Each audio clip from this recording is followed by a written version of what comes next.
Every January, the quiet little mountain town of Park City, Utah goes from having a population of roughly 8,000 to getting an influx of over 100,000 people thanks to one event, the Sundance Film Festival. Sundance is the place where independent filmmakers dream of getting into. The last time I went to Sundance was in 2015, and it was right before I started filming my own short film that I wanted to get into festivals, and let me tell ya, it was hella inspiring. The amount of talent and art on display, not only just from the filmmakers, just in Park City itself, never fails to take my breath away. And the 4 days I went to Sundance made waiting for Kingdom Hearts 3 way easier. So my friends and I decided to meet up in Park City, and I managed to watch 12 movies. So, let's break them down and see how each of them are.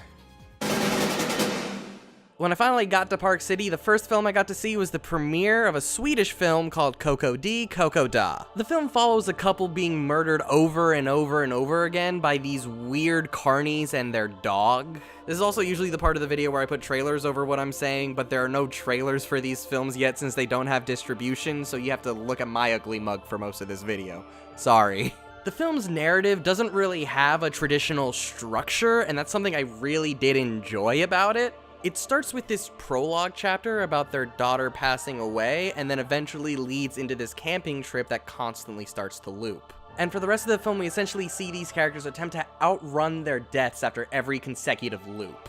While I understand that this plot can sound a bit generic, it's the cinematography and the characters that really make this film stand out. Almost every single shot in this film is a long take, which really makes everything feel a bit more real. We also don't have a full understanding of how much information our main characters retain. Every single loop starts with the exact same camera movement, highlighting the exact same dialogue, and it just really makes you, the audience, feel trapped with our main characters the entire time. The actors are super committed to their roles and do an amazing job, with particular praise going to Peter Belly playing this weird sadistic sideshow performer. Whenever he came on screen, the entire audience just sort of went, "Aww," because it meant that they didn't actually break the loop and they were just gonna get murdered again. It was such an experience seeing him act. Everything in the film is also entirely shrouded in metaphor. If you don't like analyzing every frame of a movie like I do, then you just get a pretty mundane story of people getting murdered in very gruesome ways. But if you analyze it all, you get this very personal story about trauma and how to continue with your life after a traumatic event. While I don't think your average moviegoer would enjoy this film, if you enjoy challenging narratives and very beautiful cinematography, then I'd recommend trying to track this down, especially since it's got distribution from Picture House. And that was my first day at Sundance. It was the most light day I had because I didn't actually get to Park City until about 4 p.m., but every day after that was pure chaos. Alright, and action. Woo! I actually started my second day at Sundance with no tickets whatsoever. So let me tell you guys about the beauty of the waitlist. See, Sundance every year releases an app so you know what's going on in the festival and also hosts the waitlist. 2 hours before the film starts, you can enter a waitlist, and even if the film is sold out, there's still a chance you'll be able to check it out. Even if you go to the box office every day to see if there's a ticket to something you want to see, they usually have nothing because everybody already purchased the tickets months in advance. So if you go to Sundance and you want to make the most of it, abuse that waitlist. And the waitlist is how I got to see my first film of the day, Hala. This film's a coming-of-age story about a Pakistani girl finishing her senior year while her family starts falling apart. The film's a very well-told story about growing up and not knowing your place in the world. The film does an amazing job bringing you back to that time of being a high school senior on the cusp of freedom away from your parents. It's like if Lady Bird and the Big Sick had a nice, beautiful, artistic baby together. You can tell that this was a very personal film for the director, and the lead actress did an amazing job bringing this personal story right to the big screen. My main issue with the film is that despite it being a super personal story, it is definitely something you've seen before. This sort of coming-of-age story has been told time and time again, and if you're really looking for something unique, this isn't the film for you. Each one of these films have almost the exact same theme, but each is told with a unique lens that differs greatly because of each of the writers and directors' own experiences and takes on life. Except for Mean Girls, I don't know why the fuck that's on the list. It was a very beautiful film with very well-framed shots and makes even the most boring location look absolutely gorgeous. I never thought just a normal high school cafeteria could look nearly as good as it did in this film. So much of our main character's journey are just told from basic shots of Hala just being herself. We follow her entire journey the entire film and see every emotion she goes through. We never leave her perspective, which is what makes this personal story so effective. While it wasn't my favorite film that I saw while I was there, I really did enjoy it, and I recommend you guys trying to check it out, especially since it was picked up by Apple. So you'll probably be seeing it on like iTunes or wherever the hell Apple releases movies nowadays. And right when Hala ended, I had to book it to the other side of Park City because I definitely overextended myself the entire time I was there. I actually missed the bus I needed to take to get to my theater, so I had to run all the way through Park City, and I'm so glad I did. Park City isn't just a cool place to ski or watch films, it's an awesome place to just explore. Art is hidden like everywhere, and just walking through a tunnel and seeing this awesome collection of artwork was inspiring in an entirely different way. And it's being inspired like that, which is why I love going to Sundance. I work as a 9-to-5 video editor 5 days a week, and I edit my own YouTube videos on my own time when I get home. So naturally, I experience a hell of a lot of burnout. I sometimes don't want to edit my own things because I've already spent 8 hours in front of a computer editing someone else's works, and I just want to be free of Premiere for just a second. But going to Sundance, you just get hit with this rush of art and inspiration. I highly recommend everyone go at least once in their life. But whatever, personal anecdotes aside, I booked it halfway through the winter wasteland that is Utah to make it to my next film, Dirty God. This is a British film about a young mother who is the survivor of an acid attack trying to lead a normal life after her recovery. She's left scarred by this event, and the movie wants to give the audience an understanding of what it's like to live after such a traumatic event. It gets deep and personal, and it's just a story about this girl trying to find normalcy after normalcy is just stripped away from her. A majority of the movie is just her trying to enjoy the stuff she used to do before the attack. The film gets very graphic and personal when it comes to exploring our main character Jade, played by Vicky Knight. Without any inner monologue, you understand every action and thought that Jade has, even if you don't always agree with it. As a survivor herself, she brings an insight to the character that I feel no one else could have, and how far she's willing to go to portray the character, especially as a first-time actress, is what makes this story work so well. And with how Vicky Knight portrays her character so well is sort of what makes the other characters sort of hard to tolerate at times. Her best friend is one of the most annoying characters in the entire film, and every time she has to make a decision, she always manages to make the wrong one, which just makes you hate her more? Her character just sort of acts like her friend got back from an extended vacation rather than a recovery from a super traumatic event. She just doesn't understand Jade's needs or experiences and just acts like nothing is wrong. And that's when you start realizing the movie's fucking genius cause of that. The whole film is told from Jade's experience, and this is how Jade is now seeing her best friend. And that just gave me a whole new appreciation for the storytelling in this movie. The movie can also just be beautiful while also just being haunting. You barely see Jade's attacker throughout the entire film, but whenever you do, it is a traumatic event, not only for Jade, but for the audience. The film has a lot of artistic vision, and I feel like it's also a very important film for people to see. The film was also a BBC production, so there's probably a chance you'll be able to see it through them sometime soon. After Dirty Gods, I had a while before my next film. I was out of the theater by like 5 p.m., and my next movie didn't start until midnight. Most of my friends had a ticket to The Death of Dick Long, which is a movie I really wanted to see, but I was like 180 on the wait list, so there's no way in hell I was gonna get into it. So instead, my friend Eric and I decided to hit up Main Street at night to see what the bar scene of Sundance was like. We are trying hard to find a bar. We managed to get a drink from a Thai food restaurant. It took 20 minutes, and we were crushed by people the entire time. Waiters were squeezing behind us. Sundance 2019! Woo! 20 minutes later. We couldn't find a good bar, so we bought our own wine. Is that what you just texted them? So this is what we're doing now, watching our own independent films at Sundance with wine. Cheers. So after drinking an entire bottle of wine each, we got to the theater for our next film, Wounds. Starring Armie Hammer, Zazie Beetz, and Dakota Johnson, it's a psychological horror film about an alcoholic bartender who finds a phone left at his bar. The phone has a bunch of weird, fucked up pictures and videos, and he gets a call from a number who then says he's next. The film from then on just becomes an absolute fucking ride. Something that took me by surprise is the lack of any real score in the film. It relies more on diegetic sounds and an atmospheric tone to drive the tension. Like the atmospheric hum of a room will just be interrupted by somebody just slamming their foot on a bug. There aren't any jump scares through musical cues, it is just done through pure tension of the scene. The story also doesn't focus on scares and horror, rather the mystery and the characters. See, like a film like Truth or Dare or Slender Man, you don't care what's happening because all of the characters are just blank slates acting irrationally. The characters are just there to get killed, so the writers feel like they don't have to develop them because what's the point of developing a corpse? Wounds knows that if you want to actually care about what's going on screen, you have to care about the characters. This dog is just snoring really loud. Right, Holly? How you doing?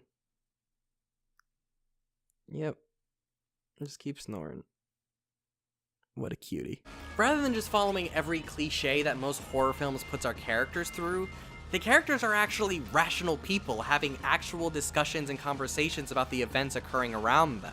Like Armie Hammer's character is a piece of shit who's cheated on Dakota Johnson in the past. When he says he found this phone left behind by some girl at the bar, naturally she's suspicious of it. Almost every shitty horror film would have this be the driving force of the story, with him being way protective of the phone, even though he has nothing to really hide. But in the first scene where this conflict arises, they have a rational conversation. They talk to each other. They look at the fucked up things on the phone and say, oh my god, what is going on? The film never slows down and just keeps on going until you can solve the mystery. I'm not going to give away anything in the story because it is an absolute incredible movie I want everybody to watch, and this one actually has a release date. So, while I was editing this video, Annapurna actually took Wounds off their schedule. It was originally supposed to come out on March 29th, but now it doesn't have a release date, which sucks because this was the movie I was actually looking forward to seeing again, like, the most, or like the second most, but sorry. I guess you have to wait longer to see this than I thought. Sucks. So day 3 started with me getting on 2 buses to go to a Jewish temple to watch a film that's highly critical of religion. Let me tell you about Divine Love. Divine Love, or Divino Amor if you're of the Brazilian persuasion like I am, is a film about the dangers of having faith and nothing else. Our main character is a bureaucrat who deals in divorce cases when married life is like the center of her religion. So as a devotee of her church Divine Love, she brings people on the brink of divorce into this church and just has a bunch of sex with everyone involved. I'm not kidding, the church is just like a fuck fest the entire time. If you don't like seeing long, uninterrupted, beautifully done sex scenes, then 1, stop being a prude, and 2, I would avoid this movie completely. So much of this movie is about breaking taboos of what we view as okay. Like, instead of sex being frowned upon by religion, sex is the religion, so it's very interesting seeing this society built around that. The film also takes place in 2027, so we get this quasi-futuristic look of what society will be like, and it's very interesting and well told through the cinematography and just the set design. The lights just painted each scene in these beautiful neon lights for almost everything, from watching just basic computer screens to just sex. I'm gonna be put on some sort of YouTube blacklist. The message of the movie is also really unique and interesting and very, very Brazilian. Our main character wants nothing more than to have a baby, but she's having so much trouble conceiving with her husband. And when she finally does get pregnant and does a DNA test, it's not her husband's and it's not anyone from the church, so she feels that she must be carrying the Messiah. But nobody believes her and thinks she's blasphemous, so through faith she got exactly what she wanted and loses everything in the process. The movie was absolutely inspirational for me to watch because Brazilian films never really make it overseas, and just seeing this kind of art done in Brazil is just something that really makes me smile, and I'm so happy. The film is still looking for a distributor, and I honestly don't think it's going to be able to get one to release in America unless it's on video on demand, but if you find a way to watch it, I highly recommend it. So after the movie, I had Del Taco for the first time, and then made it back to the mainland Park City in order to see my next film, Clemency. What's great about going to Sundance is being able to watch a bunch of films that no one else is going to be able to watch for months, if at all. And having that bragging right is just something that you just hold close to your heart. I also like to go in blind, not knowing what the film is going to be, and I'm glad I went to the premiere of this film because I ended up watching the US Dramatic Grand Jury winner. Everybody who was there is saying how this movie's gonna get a bunch of Oscar buzz, and I definitely agree, and no one is gonna be able to watch it for months. That elitism is what makes Sundance worth $1,000 I paid. Anyway, Clemency is a film about a warden who does execution after execution of death row inmates. The next person scheduled to be executed might actually be an innocent man, but the only way he can get off death row is if he's granted clemency by the governor. The movie is the most emotionally taxing thing I watched there, and that is why it works so well. The movie starts with a lethal injection to the taint and manages to make you feel worse from there. Everyone's performance manages to be absolutely breathtaking, especially Alfre Woodard. She pulls off such a complex character that hates what she does but understands that she has to be the one to do it. The script is excellently paced and goes from moments of pure hope and joy to absolutely being dashed and shitting on your face because life sucks. Until the film's literal last moment, you are kept on the edge of your seat, not knowing what's gonna happen, and that is so emotionally taxing that you are just left drained and emotionless by the time the credits roll. The movie is an absolutely brilliant character study for everyone involved in a situation like this, but my main problem with it is that I feel like it may have gone on just a little bit too long. It explores every aspect of the life of the prisoner and the life of the warden. The film has plenty of B-plots that feel like they just keep on going even after they feel like they should have already been wrapped. This wasn't my favorite film that I watched there, and we still have plenty more to go, but I do see why this film blew up the way it did. Out of everything that I saw at Sundance, I feel like this is going to be the thing that most people recognize around awards season. If you like movies that challenge your perception and won't give you an easy answer to its story and how you should feel, this is the movie for you. Every single movie I watched at Sundance is the most depressing thing. Jesus, what's next? The last movie I saw on my third day at Sundance was a lighthearted comedy called Before You Know It. Before You Know It was written, directed, and stars Hannah Pearl Utt, who is just an absolute delight. Her presence in the theater was so joyous and happy that seeing how excited she was talking about the movie would literally bring a smile to your face. The film is about a very dysfunctional family that owns a theater waiting for the next big play to be written by their father, played by Mandy Patinkin. Hannah Pearl Utt is the only member of her family that isn't absolutely insane, while the rest of her family do nothing but screw everything up. When their father passes away, they find out that their mother, who they thought was dead for nearly 20 years, is actually a soap opera star living right down the street from them. The story, the writing, the characters, everything about this movie is so quirky and fun that you just can't help but have a smile on your face even just talking about the movie. The movie gracefully knows how to go from hilarious banter to absolutely hard-hitting emotional scenes. And after a bunch of movies that were just meant to shock you or make you feel sad, this kind of movie was a welcome change of pace for me. Out of everything I saw, this movie knew how to capture the sense of being an independent filmmaker, being able to wow, fuck that up. Out of everything I saw at Sundance, this movie really captured what it meant to be an independent filmmaker the hardest for me. The movie never took itself too seriously, and the budget was pretty small, but the cast and crew were so talented that they knew how to take advantage out of every dollar they had. If you've been watching me long enough, then you know I have this saying that if your cast and crew is having fun on set, then that fun bleeds onto the screen. And this movie, you could tell everyone was having the time of their goddamn life. Everyone just felt like a close family, especially at the Q&A after the film. There's a long tracking shot throughout their entire apartment that not only looks absolutely beautiful and flawless, but works absolutely perfectly thematically, making us feel trapped along with our character in this very small, cramped apartment with her entire family. This is my second favorite film that I saw while I was at Sundance, and I pray it gets distribution soon because I want to watch it again ASAP.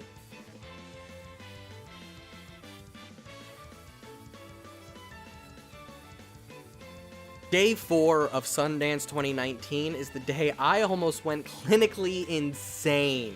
This was the day I watched the most movies, and I woke up at 6 a.m. and I didn't get back into my bed until 2:30 a.m. So let's start with the first film I watched of the day, The Sound of Silence. The film stars Peter Sarsgaard as a house tuner, someone who goes into your house and diagnoses the sounds of it to try to figure out why you're feeling the way you are. He's been researching the sounds of New York City and has been compiling them into his research so that he can find a way to fix everyone's problems through sound. He gets hired by Rashida Jones in order to diagnose what's wrong with her apartment, but struggles in being able to fix her life. The film was really good, and that's something I absolutely love about Sundance, is that it's very hard to watch a bad film. But I do have to say that I think out of everything I watched, this was my least favorite. Again, not because this film was bad, but more because everything else I watched was so interesting. While the movie was well shot, the story was just sort of predictable. The movie didn't really do anything to stand out and feels like it sort of went on 15 to 20 minutes too long. The director said that this was originally a short film, and I feel like a short is a better medium for this character and this story. But one thing that makes this film absolutely incredible is the sound mixing and the sound editing. The film makes you pay attention to every subtle noise happening in every scene, letting you into the main character's mind and what he hears. And as a character who only understands sound, it's done incredibly well. I honestly feel like sound editing and mixing is one of the most underrated parts of the film industry. If you have good or great sound, no one is gonna pay attention. But if you have terrible sound, it will destroy your entire project. Case in point, any of my older videos. I forgot to play the videos behind me. Whoops. Since our main character is really not that relatable as a person, the sound editing is the thing that brings us into his world. While we might not understand why he does this or how he understands this, we feel it through solely the sound editing, and that's why I think this film made it to Sundance to begin with. We see, or I guess hear, his entire journey solely through sound, so when his world starts crumbling apart, all the sounds start becoming very loud and not making any sense, as opposed to how they all sort of cohese together into this one beautiful note. Along with Clemency, I think this is another one of those films you're going to be seeing around awards season toward the end of the year. The film also checks out most of the boxes that the Academy loves to check out, so I'm not going to be surprised if this starts getting a lot of hype. So if you start seeing it around and you really want to get into sound editing or mixing, I highly recommend checking this out just as like a good study piece. So after hanging around Main Street for a bit, I got in line for my next film, Light from Light, a film about a ghost hunter starring Jim Gaffigan, so I was excited for one hell of a comedy. Light from Light is a drama film about a single mother being a paranormal investigator. She's asked to look into a possible haunting to see if the spirit is actually the guy's dead wife. I really should have tried to see stuff that's more lighthearted. Regardless of what I thought the movie was gonna be, I still had a lot of fun watching it. The story was very basic, but that's not why you wanted to watch this kind of movie. The story is a lot more about these characters and how their past circumstances turned them into the people they are today, and how that affects their relationships. Seeing how this woman's failed marriage not only affected her, but affects how she interacts with her son when her son starts liking someone else is what really makes this story an interesting thing to watch. She's this broken character who just wants to find a sense of normalcy. She wants to save her son the hurt that she felt from having her husband leave her by just sort of cutting him off from that kind of relationship in general rather than actually letting him explore it. I also may have joked about Jim Gaffigan earlier, but he really gave an incredible performance that I was not expecting. Maren Ireland also did an amazing job bouncing off of each character so naturally. The movie isn't trying to be this grand epic story, it just wants to dissect each of the characters using ghost hunting as an excuse to bring them all together. I'm with this one. Can you tell this is a new day of filming? There's a great scene between Gaffigan and Ireland that lasts like 10 to 15 minutes of just them talking on their porch, and it is one of the best scenes I saw my entire time there. They just talk about what in their lives brought them to that point and what they expect out of life now. It was so simple, yet the performance they were giving makes you forget you were watching a movie and just makes you a part of the conversation between these two. It's like you're a fly on the wall watching these characters and hoping that they can fix whatever broke them, and that's what made this film so enjoyable to watch. I haven't heard anything about distribution for this film yet, but I do hope it gets picked up because I do think a lot of you guys would enjoy this. How many more fucking movies do I have? Oh god, is this one what's next? So, Queen of Hearts was apparently the next thing I watched, and I do not know how to approach this one. The story's about a lawyer who specializes in sexual abuse in minors seducing her 17-year-old stepson and the consequences of it after. This is a movie that I also know none of you are ever gonna watch. With the subject matter and how graphic the film gets, I don't see this getting any distribution in America. While it's not my favorite, I arguably think this is the best movie I saw at Sundance, and I never want to watch it again. It's one of the heaviest films I've ever seen, and how it conveys the story to the audience is nothing short of incredible. The movie frames the first half of the story around our main character's life. We see that her husband doesn't really care for her, she doesn't seem like she's getting that much attention, and we just feel for her. It sort of feels like she's taken for granted and feels unloved. She seduces him in a very graphic sex scene, and it completely breaks the barrier and makes you feel like an accomplice to something disgusting. And after this moment, the way you view the character completely changes. Instead of this misunderstood woman in an unhappy marriage,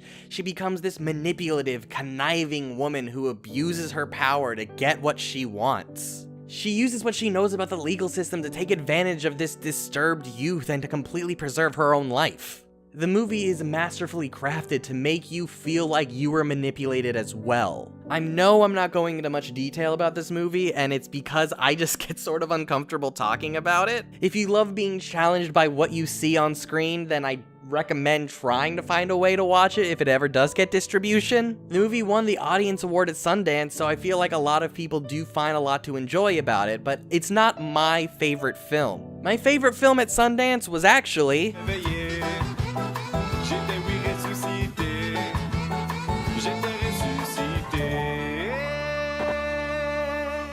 We Are Little Zombies was my absolute favorite thing that I saw my entire time at Sundance. I was completely delirious because this movie was right after Queen of Hearts, and I had to sit in the same theater for an extended amount of time. I literally had to get out of line just to go back into the same theater.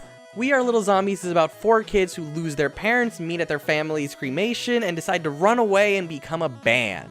This film sort of reminded me of Scott Pilgrim if it took the video game aesthetic and pushed it to the absolute extreme. The film is separated into different chapters, almost like they're levels, and have a nice little 16-bit title card for each one. The film is chronicled similarly to something like Earthbound, and the music is just incredible.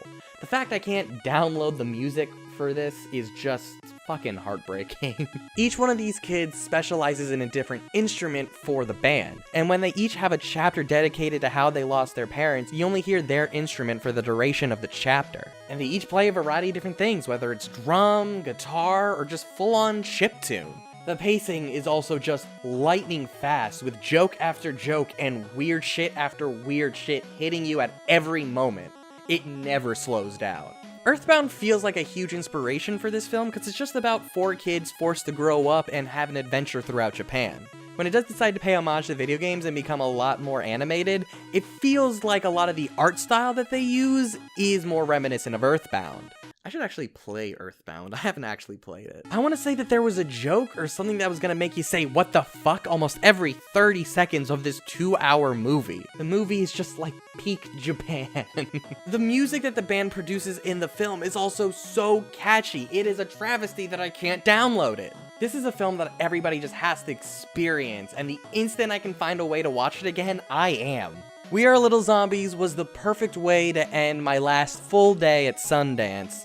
So I got back to my Airbnb at around 2:30, fell asleep, and got ready to wake up because I still had one more movie in the morning before I hit my flight. I packed up everything I had super quickly, got onto the bus with my suitcase, sat down, and got ready to watch the last film of Sundance 2019, Relive. The movie stars David Oyelowo as a cop trying to protect his niece from her alcoholic and abusive father. The entire family is killed in what seems like a drugged-up murder-suicide by the father. A few weeks later, he gets a call from his niece that seemingly is from before she got murdered. So to save his niece in the past, he has to solve the murder in the present. But out of everything on this long list of shit I've watched, I have to say, this was the most generic thing I've seen. Again, not bad, but it seems like something I would cover during the summer movie marathon. The story is well told, and the mystery is what's going to keep you interested the entire time. The time travel elevates the story from what could have been just a generic mystery thriller to something genuinely engaging. The movie makes this smart decision not to explain why it's happening, just rather using it as a railroad to tell its story. The movie is smart that it sets the rules for the world early, so that way you can just focus on its story later on. The directing of this film is also really well done. While it isn't the most artistically stylized film, the pacing is excellent, and the attention to detail elevates this from other mystery thrillers. There was also an interesting dichotomy with the style of the story. It really knew how to balance being this grounded thriller while also being more fantastical and magical because of the time travel. The time travel never feels out of place in this grounded world. It feels like an actual part of what's happening. While it doesn't have a distributor just yet, the fact that it's a Blumhouse film and a very mainstream sort of style, I feel like you're going to be seeing this film sometime by the end of the year. And that's all I saw while I was there. I exited the theater, said goodbye to some of my best friends, got back on the plane, and got home. And I really want to thank you guys who watched all the way to the end of this.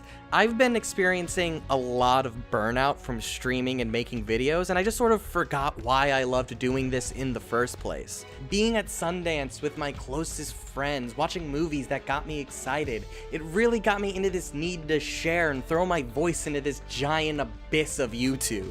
I want to thank you guys for listening to me ramble on for so long. If you do enjoy what I had to say, then I highly recommend subscribing to see what I think of other movies, video games, and just other stuff that I do. But if you still need convincing, then click that playlist right over there so that you can see some of my other opinions on different things. Or if you want to ask me specific questions of what I've seen there, then click the link in the description down below to join my Discord and just ask me questions and keep the conversation going. Thank you guys for watching this long video, and I'll see you next time.